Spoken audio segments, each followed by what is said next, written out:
Si je vous montre cette image, rien de particulier, de station. Mais pourtant, si je vous montre cette image, eh bien, on voit une troisième station, la station Saint-Martin. Mais alors, pourquoi elle n'apparaît que sur ce type de plan et pas sur le plan de la RATP? Eh bien, cette station s'appelle une station fantôme, et elle n'est pas la seule. Paris en abrite une dizaine, et nous allons tous les explorer aujourd'hui, virtuellement. Bonsoir, et bienvenue sur toute la vidéo de Transformation.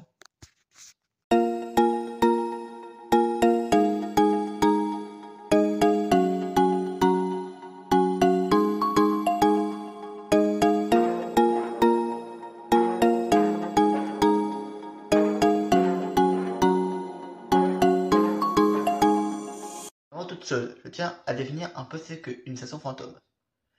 C'est une station qui est abandonnée et qui n'accueille plus, voire qui n'a jamais accueilli le moindre voyageur. Tout le qualificatif de fantôme. Je tiens également à rappeler qu'il n'y a pas que des stations fantômes dans le métro de Paris, mais qu'il y en a également à Lyon, à Marseille, ou même partout dans le monde. On va commencer par les stations qui ont été abandonnées à l'aube de la Seconde Guerre mondiale. En effet, les hommes étant réquisitionnés sur le front, eh bien, il n'y a plus assez de personnel pour faire tourner le métro, et du coup, la grande majorité des stations, ferment, voire des lignes entières ferment. Seulement 85 stations sur les plus de 200 à l'époque continueront à fonctionner. Cependant, à la Libération, le trafic redevient à peu près normal. Sauf quelques stations qui resteront abandonnées pour toujours. Et on va commencer en beauté avec la station Saint-Martin, la plus grande station de métro de Paris. Cette station est en correspondance avec les lignes 8 et 9. Et cette station a fermé en 1939, lors de la Seconde Guerre mondiale, mais a rouvert à la Libération. Il y avait certaines fréquentations à l'époque, mais a été jugée trop proche de sa voisine Strasbourg-Saint-Denis et très proche également de la station République. Et du coup a fermé définitivement. Cependant, la station a plus ou moins retrouvé une seconde vie. Déjà, elle a été réinvestie par l'Armée du Salut pour devenir un lieu d'accueil pour les sans-abri, un lieu où ils peuvent dormir. Cependant, ça a été très vite abandonné en raison du bruit trop important des rames.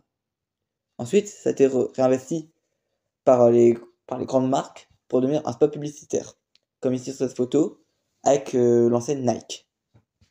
Ensuite, nous avons la station abandonnée Croix-Rouge, qui elle aussi a été fermée en 1939. Cependant, elle a une histoire un peu spéciale parce qu'elle était pendant un moment le terminus de la ligne 10, avant son prolongement jusqu'à Gare de Sarlitz. Alors cette station, elle avait un projet totalement incroyable, je vous montre ça tout de suite. Cette station devait être reconvertie en bar-restaurant, avec vue sur les métros pendant qu'ils passent. Pas mal, non? Mais seulement voilà, ça a été très vite abandonné parce que ça perturbait les conducteurs. Et du coup, Croix-Rouge aurait être resté une station fantôme pendant encore plusieurs années. Ensuite, nous avons la station Champ de Mars, également située sur la ligne 8. Cette station a fermé en 1939 et n'a pas rouvert en raison de sa trop grande proximité avec sa voisine, la voie Piquet-Cornell. Cependant, cette station a une autre vie, c'est devenu un ventilateur géant pour maintenir l'air constant dans les tunnels. Ensuite, nous avons la station Arsenal que vous avez peut-être déjà vu lorsque vous preniez la ligne 5 entre Breguet-Sabin et Bastille. Elle a totalement fermé en 1909 pour la même raison que la station précédente que j'ai évoquée. Cependant, elle n'a pas ouvert parce qu'elle était trop proche aussi d'une station comme les autres. Cette station est devenue plus ou moins un débarras pour la RATP. À Paris, 5 stations ont été déplacées, le plus souvent à cause de leur prolongement de leurs lignes respectives. Les stations ont été construites ne permettaient pas un tel prolongement et ont du coup été abandonnées et reconstruites plus loin. C'est le cas par exemple de l'ancien terminus Gare du Nord sur la ligne 5. Cet ancien terminus était situé sur une boucle de retournement. Avec le prolongement de la ligne jusqu'à Porte de Pantin, la station a été abandonnée ainsi que la boucle. Cependant, temporairement, car cette station fait maintenant figure de véritable centre d'entraînement pour les conducteurs de la RATP. En gros, les conducteurs s'entraînent sur simulateur pour conduire les trains, et également dans la vraie vie, à bord de trains qui sont spécialisés et sur ces voies qui ont été désaffectées et qui servent maintenant d'entraînement. Ensuite, nous avons l'ancien terminus Porte-Maillot. Alors ce terminus était constitué d'une boucle de type raquette jusqu'aux années 1930. Donc une boucle de type raquette, c'est deux demi-stations reliées entre elles que par une voie que par le temps pour repartir dans l'autre sens. Et donc cette alternance de la ligne 1. Cependant, dans les années 1930, lorsque le prolongement de la ligne 1 a été acté jusqu'à Pont-de-Neuilly, eh bien, il a fallu reconstruire un tunnel et une station à 4 voies. L'ancien terminus, lui, a été reconverti en atelier de maintenance. Alors, je précise, avant les années 2010, il y avait bien un atelier de maintenance qui existe toujours, les ateliers Fontenay. Mais c'était retourné en un deuxième atelier de maintenance pour une raison que j'ignore, après l'utilisation de la ligne 1. Mais il y a aussi Porte de Versailles, sur la ligne 12. L'ancien terminus de la ligne 12 a été déplacé pour permettre le prolongement de la ligne jusqu'à Méridici, de ne bougera pas jusqu'à aujourd'hui. Alors, petite anecdote assez sympathique, la nouvelle station Porte de Versailles dans laquelle vous descendez ou vous montez prendre la ligne 12 aujourd'hui, n'a été exploitée qu'une seule journée par la compagnie Nord-Sud. La station Victor Hugo, quant à elle, a été déplacée parce qu'elle était située sur une courbe trop importante, qui était bien trop dangereuse pour le voyageur qui descendait des rames à force que les rames s'allongent. Cette station est normalement toujours visible si vous prenez la ligne 2 de la Victor Hugo. En mettant sur un des bouts des quais, vous pouvez voir les carreaux expérimentaux de 1900 dans l'ancienne station. Et enfin, nous avons la fameuse station Les Halles, sur la ligne 4, qui a été déplacée pour raccourcir la correspondance entre cette dernière et la gare RER de Châtelet-Les Halles. Cette station n'existe simplement plus, elle a été détruite pour tout simplement reconstruire le Forum des Halles. Mais nous avons aussi des stations qui n'ont jamais accueilli le moindre voyageur. Alors ça peut paraître un peu bizarre, et même moi ça m'a surpris lorsque j'ai appris ça il y a longtemps, mais c'est la stricte réalité. Il y en a deux. On va commencer par la plus connue, Axo, qui a été construite en 1921. Cette dernière est située sur une voie de raccordement, la voie des Fêtes. Cette station a la particularité de n'avoir jamais accueilli le moindre voyageur comme je l'ai dit, mais d'avoir aucun accès à la surface.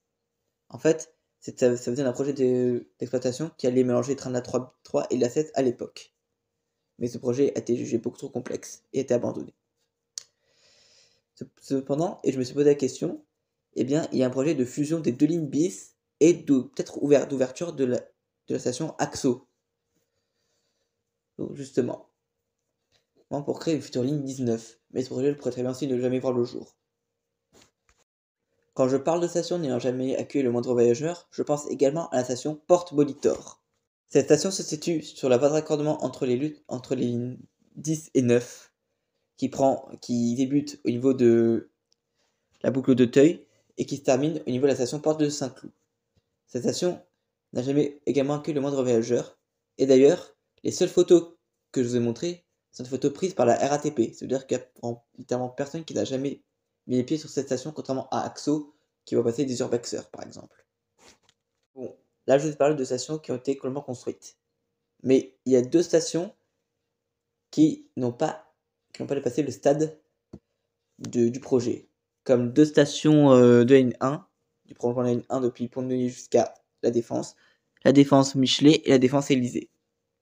Un prolongement qui a bien évidemment été réalisé, mais avec un tracé légèrement différent, comme vous voyez.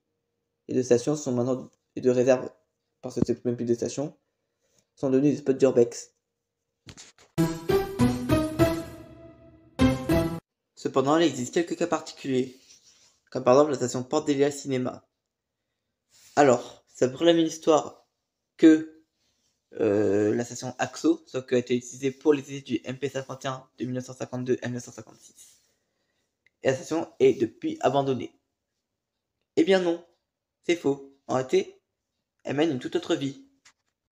Cette station est une parfaite station de tournage pour des scènes se déroulant dans le métro. En effet, tout est fait pour les professionnels de l'image.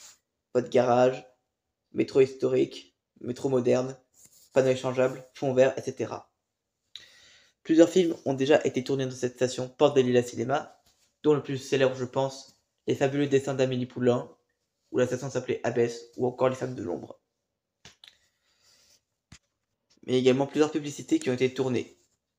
Je vais également vous parler de deux stations, Martin-Nadeau et Gambetta. Alors, Gambetta, je parlais de l'ancien quai Arrivé, car la station était une boucle de type raquette.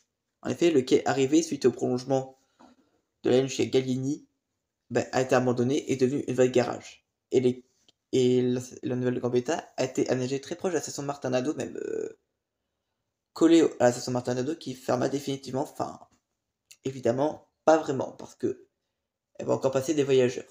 En effet, c'est le prolongement tout simple, tout bête de la station, station Gambetta.